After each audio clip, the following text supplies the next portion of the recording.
Zaffa presents End of Summer, written by Anders de la Motte and read by Julie Maisey. Keep listening after the audiobook for an exclusive sample from Anders de la Motte's next book in the Seasons Quartet, Dead of Winter. I stood in the disenchanted field amid the stubble and the stones, amazed while a small worm whispered to me the song of my marrow bones.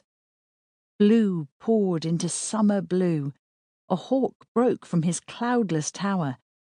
The roof of the silo blazed, and I knew that part of my life was over. Already the iron door of the north clangs open. Birds, leaves, snows order their populations forth, and a cruel wind blows.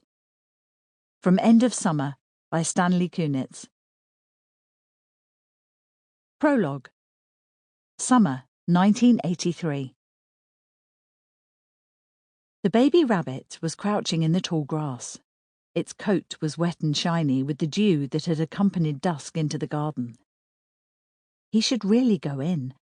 His mum didn't like him being out on his own, especially not when it was getting dark. But he was a big boy now. He would be 5 in a few weeks, and he liked dusk a lot. Soon all the night animals would start to appear. Hedgehogs would peer out cautiously from beneath the big bushes, then set off across the grass in funny zigzag paths. Bats would start to swirl about between the tall trees, and from the avenue of chestnuts on the other side of the house, he could already hear the first cries of the owls. It was the rabbits he wanted to see most. Having one of his own was right at the top of his wish list. A fluffy baby rabbit, just like the one sitting over there in the grass. The little creature looked at him, twitching its nose as if it wasn't sure about his smell, if he was dangerous or harmless. He took a couple of careful steps towards it. The rabbit stayed where it was. It didn't seem to have made up its mind.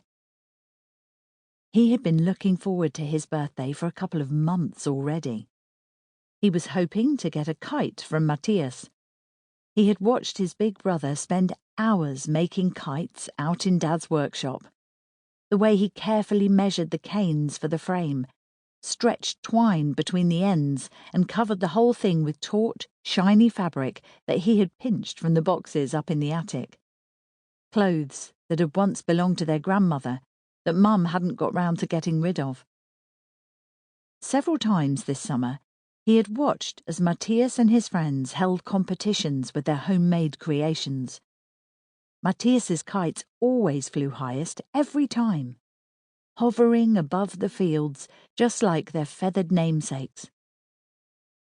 The rabbit in the grass was still looking at him, so he took a few more steps towards it.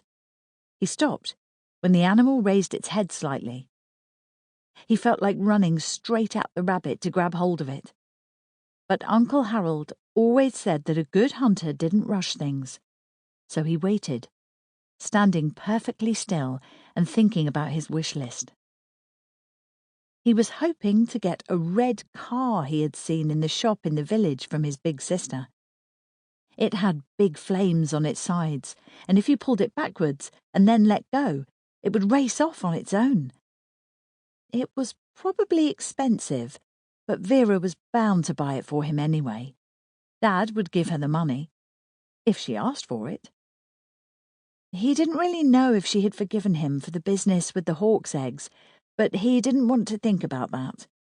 Matthias had forgiven him, but it was harder to tell with Vera. The baby rabbit lowered its head again and started to nibble on a blade of grass. Its whiskers were twitching so cutely that he very nearly broke Uncle Harold's rules. But he needed to wait a bit longer. Wait for the moment the rabbit relaxed and was no longer looking in his direction. He had asked for a bicycle from Mum and Dad.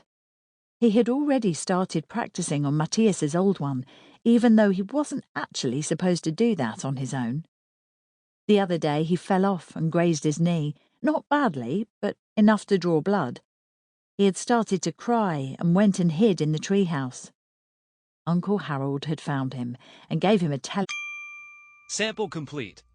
Ready to continue?